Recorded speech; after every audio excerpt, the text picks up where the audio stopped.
हरे Krishna. Shrimad Bhagavatam canto 1 chapter 3 श्लोक number 42। स तु संश्रावयामास महाराजं परीक्षितं प्रायोपविष्टं गंगायां परितं पारमर्षिभिः। स तु संश्रावयामास महाराजं परीक्षितं प्रायोपविष्टं गंगायां परितं पारमर्षिभिः। अनुवाद तात्पर्य श्रील प्रभुपाद के द्वारा। श्रील प्रभुपाद की जय। अनुवाद। व्यासदेव के पुत्र सुखदेव गोस्वामी ने अपनी पारी में महाराज परीक्षित को भागवत सुनाए, जो तब निर्जल तथा निराहार रहकर मृत्यु की परीक्षा करते हुए गंगा नदी के तट पर ऋषियों से घिरे बैठे हुए थे।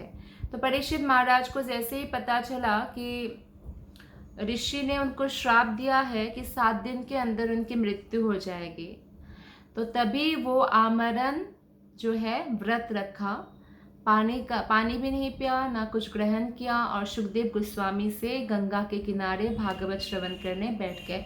एक्चुअली वहाँ पे बैठे हुए सारे हजारों ऋषियों ने ना कुछ खाया, ना पिया, ना सोए, 7 दिन 7 रात लगातार भागवत श्रवण कर रहे थे। वो लोग एक्चुअली भागवत रस का पान कर रहे थे कानों से, इसलिए वो लोग ऐसा श्रवण कर पाए। तात्पर्य। सारे दिव्य संदेश शिष्य परंपरा की श्रृंखला से उचित ढंग से प्राप्त किए जाते हैं। यह शिष्य श्रृंखला परंपरा कहलाती है।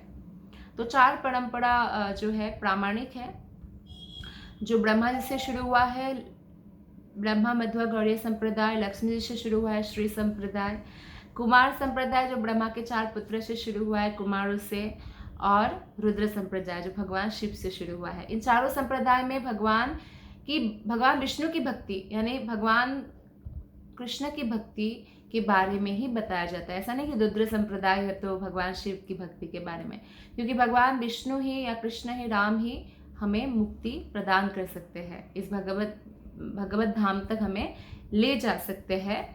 तो इसलिए ये चारों परंपरा जो है अत्यंत प्रामाणिक है, और इसमें जो शिष्य श्रृंखला है उसी में हमें दीक्षित होना चाहिए। जब तक भागवत को या अन्य किसी वैदिक ग्रंथ को परंपरा पद्धति से ग्रहण नहीं किया जाता है, तब तक उसे प्रामाणिक नहीं माना जाता। तो परंपरा पद्धति से भागवत को श्रवण करना अत्यंत आवश्यक है, नहीं तो फिर वो प्रामाणिक श्रवण नहीं हुआ और ना ही हमारे सामने कोई रहस्य खुलेगा। व्यासदेव ने यह संदेश सुखदेव गोस्वामी को प्रदान किया, और सुखदेव गोस्वामी ने इसे सुत गोस्वामी को दिया। फिर सुत गोस्वामी आगे जाके जो है शौनक आदि ऋषियों को प्रदान कर रहे हैं। तो महाराज परीक्षित को अपनी मृत्यु की सूचना समय से प्राप्त हो गई थी। तो ये तो परीक्षित महाराज के पास एक विशेष सुविधा थी। तो और हमें जो है किसी को नहीं मालूम है किसका मृत्यु कब आने वाली है, क्या 100 साल बाद आएगी कि कितने दिन बाद आएगी। तो इसलिए हर व्यक्ति को बहुत ही सीरियसली भक्ति को लेना चाहिए, क्योंकि ये भागवतम जो है किसी भी पापी से पापी व्यक्ति का भी उद्धार कर सकता है। और परीक्षित महाराज तो स्वयं ही बड़े पुण्यात्मा थे, भगवत भक्त थे। तो जैसे ही उनको प्राप्त हो गई कि 7 दिन में जो है मृत्यु होने वाला है, तो उन्होंने तुरंत अपना राज्य छोड़ दिया, परिवार को भी छोड़ दिया, और आमरण उपवास करते हुए वे गंगा के किनारे जा बैठे।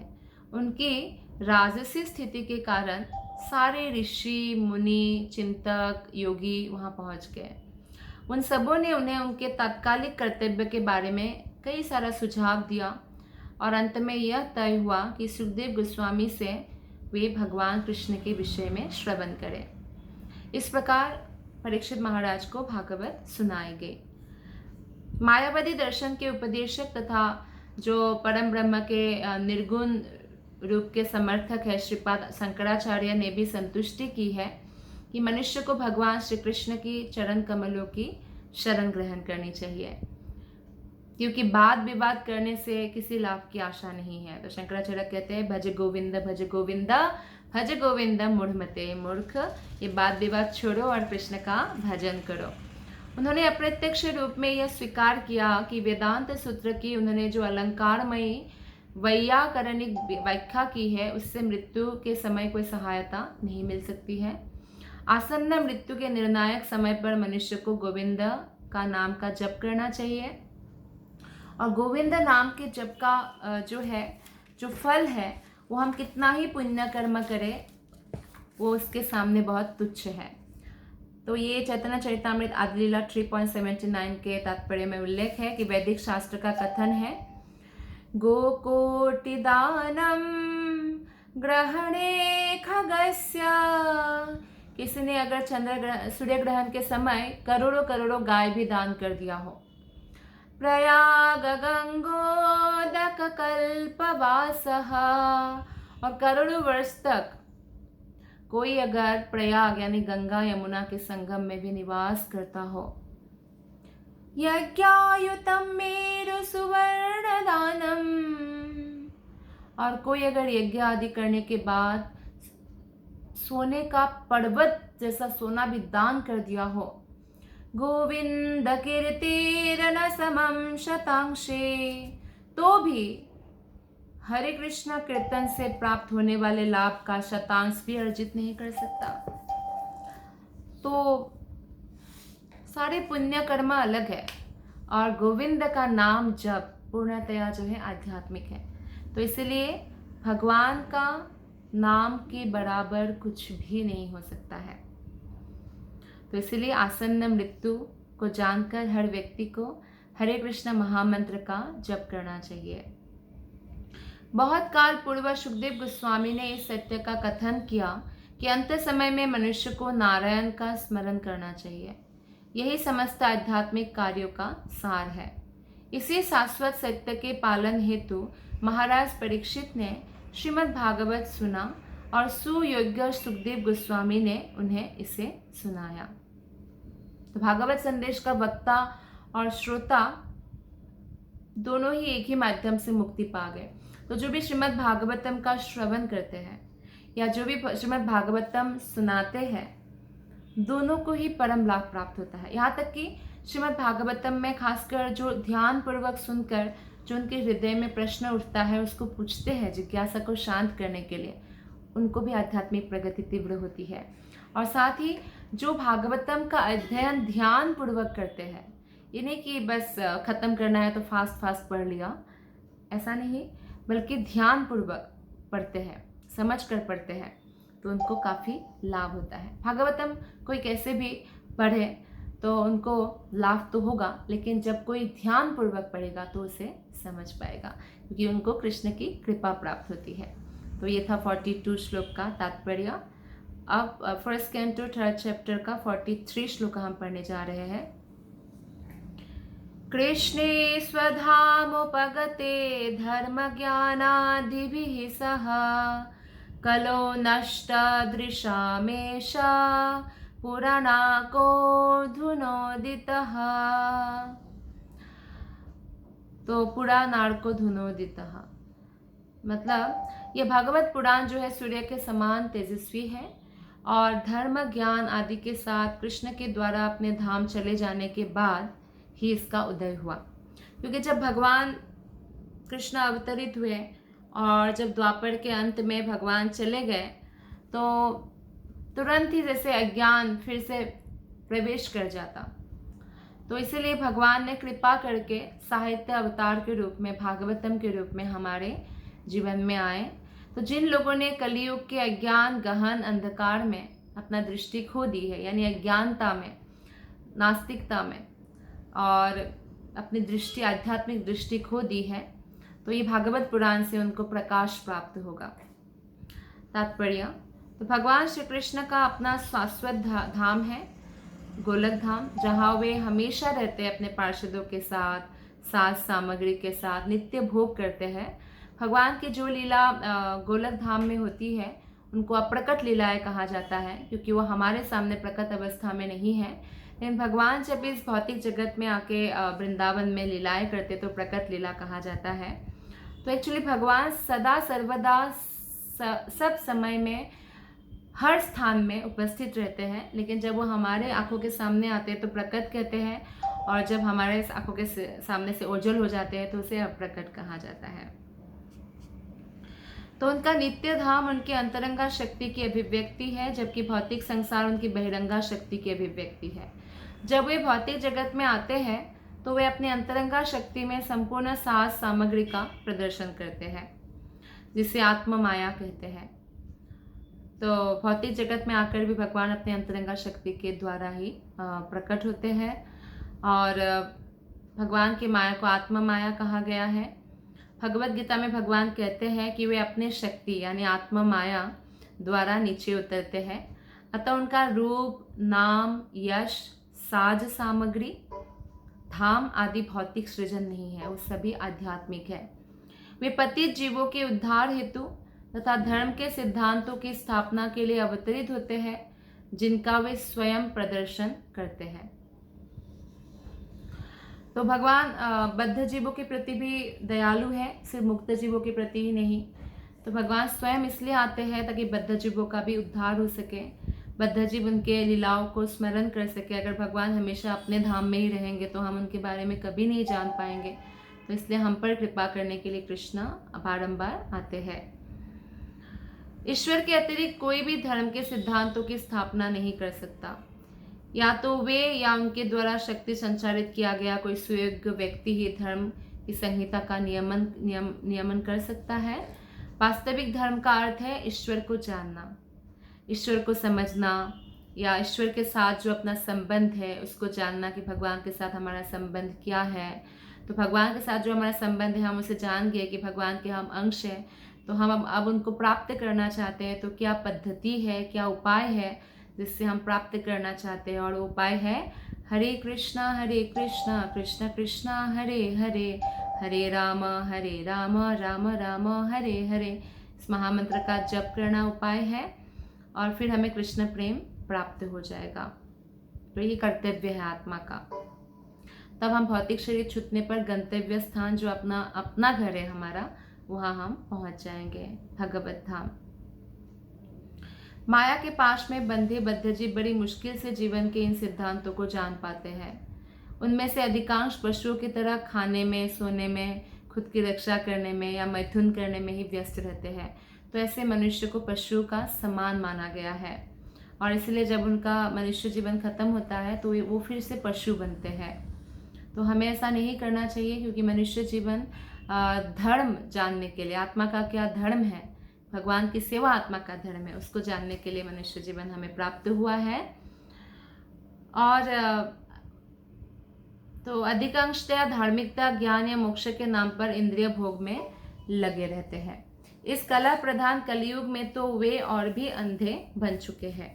कलयुग में सारी जनता जो है राजसी संस्करण में है, और आध्यात्मिक ज्ञान के लिए या धार्मिक जीवन जीने के लिए उनमें कोई इंटरेस्ट नहीं है, उत्साह नहीं है। कलयुग में खासकर वे इतने अंधे हैं कि उन्हें सूक्ष्म मन, बुद्धि या अहंकार के आगे कुछ भी नहीं दिखता। लेकिन वे ज्ञान, विज्ञान तथा भौतिक संपन्नता में प्रगति के प्रति बहुत गर्व का अनुभव करते हैं कि हम बहुत जो है प्रगति कर रहे, भौतिक प्रगति कर रहे हैं। लेकिन कोई कितना भी भौतिक प्रगति करे, वो मृत्यु के साथ ही समाप्त हो जाएगा, उसका कर्म उसके साथ जाएगा। और अगर उसने कृष्ण भक्ति नहीं किया है तो निश्चित रूप से उसका कर्म उसको नरक ले जाएगा, और भौतिकतावादी जीवन जीने के कारण उनका जो है जीवन व्यर्थ जाएगा, मनुष्य जीवन। फिर पशु योनि में प्रवेश करेंगे, और फिर जाने कितने लाख योनियों के बाद उनको मनुष्य योनि प्राप्त होगा। तो वे इस शरीर को त्यागने के बाद कुकर सुकर बनने के लिए भी तैयार रहते हैं ऐसे लोग, क्योंकि उन्होंने जीवन के चरम लक्ष्य की दृष्टि से ओझल कर रखा है। वो नहीं मानते हैं भगवान को, या वो नहीं समझते हैं कि जीवन के चरम लक्ष्य क्या है। हालांकि अभी तो मॉडर्न से मॉडर्न साइंटिस्ट को भी ये पता चल चुका है कि पुनर्जन्म होता है, क्योंकि ऐसे बहुत सारे केसेस आया है जो बच्चे को पूर्व जन्म में याद होता है। लेकिन फिर भी क्योंकि बुद्धि माया द्वारा अपहृत है, थका हुआ है, तो वो नहीं मानते कई सारे लोग। तो भगवान श्री कृष्ण कलयुग का प्रारंभ होने से कुछ काल पूर्व हमारे समक्ष प्रकट हुए थे, और जैसे ही कलयुग प्रारंभ हुआ तो उससे पहले ही वो भगवान चले गए अपने धाम में। जब तक वे उपस्थित थे उन्होंने अपने कार्यकलापों से सब कुछ करके दिखलाया है। भगवान ने ये भी दिखला, जबकि भगवान को कोई गुरु की आवश्यकता नहीं है, फिर भी भगवान ने सांदीपनि मुनि को अपना गुरु स्वीकार किया। जबकि भगवान को सारे विद्याएं आती है, फिर भी भगवान ने विद्याओं को सीखा गुरु से। तो हमारे सामने प्रस्तुत किया कि प्रामाणिक गुरु से ही हमें ग्रहण करना चाहिए विद्या। विद्या मतलब आध्यात्मिक ज्ञान को विद्या कहा गया है, नहीं तो भौतिक ज्ञान को तो एक्चुअली शास्त्र में अविद्या कहा गया है। उन्होंने विशेष रूप से भगवत गीता का प्रवचन किया कृष्ण ने, और धर्म के सारे बनावटी नियमों का निर्मूलन किया। तो इस भौतिक जगत से अपने प्रयाण के पूर्व उन्होंने नारद के माध्यम से श्री व्यासदेव को श्रीमद् भागवत का संदेश संकलित करने का अधिकार प्रदान किया। तो इस प्रकार भगवत गीता तथा भागवत ये दोनों ग्रंथ इस युग के अंधे लोगों के लिए प्रकाश स्तंभ की भांति है। जैसे कोई अंधा है तो उसको प्रकाश मिल गया, उसको दिख रहा है सब कुछ। तो ऐसे ही अगर कोई अज्ञान के कारण अंधे हो चुके हैं, आध्यात्मिक जीवन के बारे में कुछ भी नहीं मालूम, पर वो भागवत गीता का श्रवण करेंगे, पढ़ेंगे, भागवतम का श्रवण करेंगे, पढ़ेंगे, तो उनका जो है दृष्टि खुल जाएगा और इस प्रकार उनका जीवन लक्ष्य पूरा हो सकेगा। तो भागवत गीता भागवत का प्रारंभिक अध्ययन है। भागवतम पढ़ने से पहले हमें भागवत गीता कंप्लीट करनी चाहिए। और श्रीमद् भागवत तो जीवन का आश्रय तत्व साक्षात भगवान कृष्ण है। तो श्रीमद् भागवतम और कृष्ण में कोई अंतर नहीं है, दोनों अभिन्न है। अतएव हमें चाहिए कि श्रीमद् भागवतम को भगवान कृष्ण का प्रत्यक्ष प्रतिनिधित्व करता हुआ माने, और जो श्रीमद् भागवत को देख सकता है वो स्वयं कृष्ण को देख रहा है, क्योंकि भागवतम और कृष्ण में कोई अंतर नहीं है। तो अब हम प्रथम स्कंद के 3 अध्याय के लास्ट श्लोका 44 श्लोका पढ़ने जा रहे हैं। फिर आज ये अध्याय समाप्त होगा। श्लोक नंबर 44।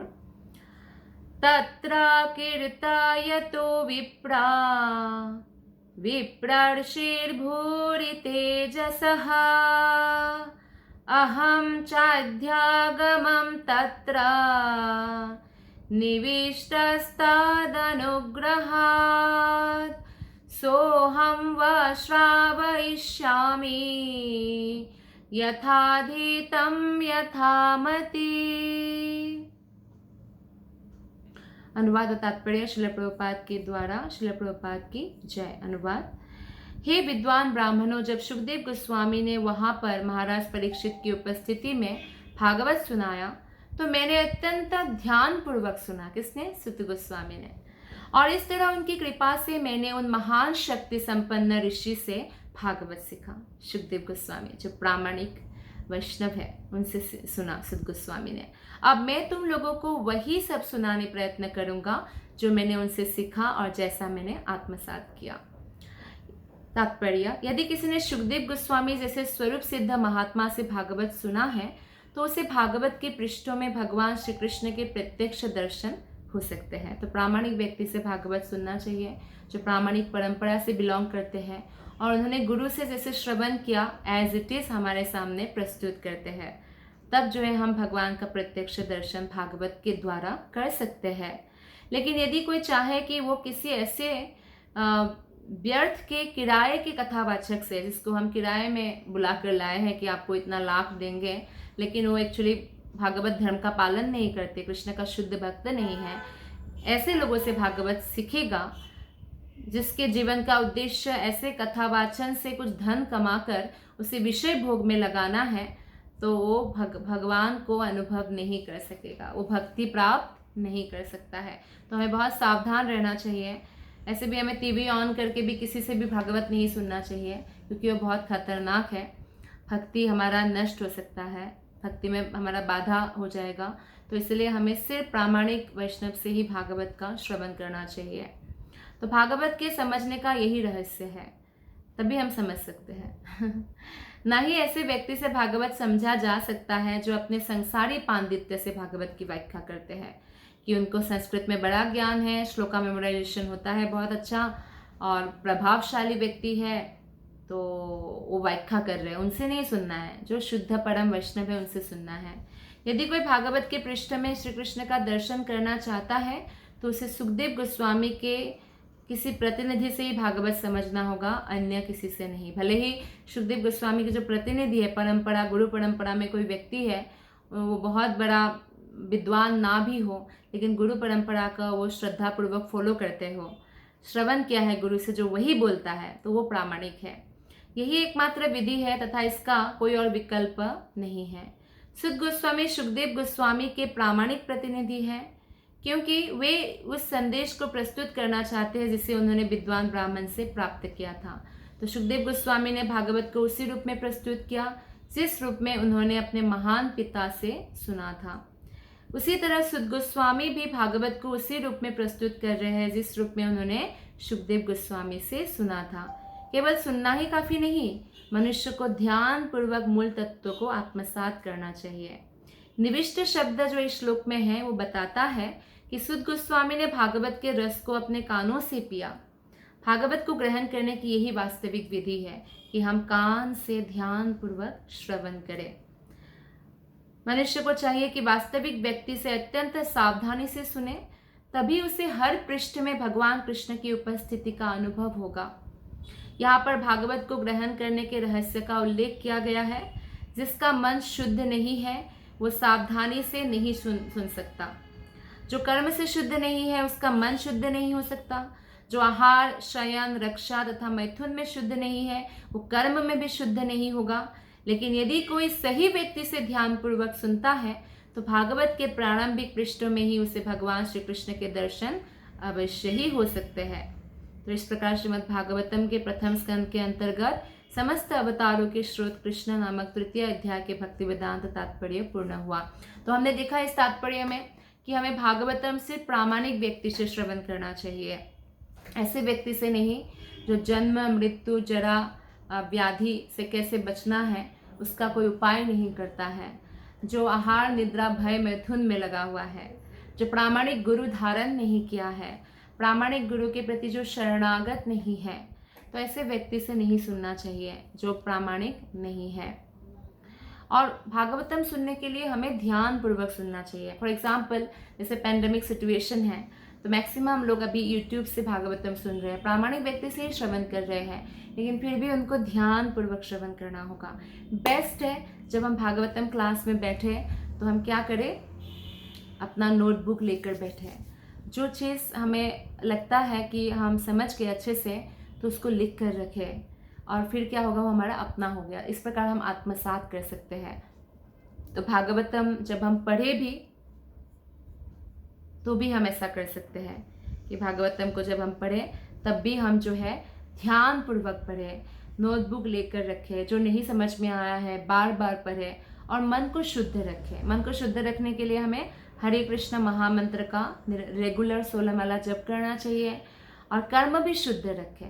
ये नहीं कि हम कोई ऐसा कर्म करें जो शास्त्र विहित हो, तब हम भागवतम को और अच्छे से समझ सकते हैं और हर पृष्ठ में भगवान का अनुभव कर सकते हैं।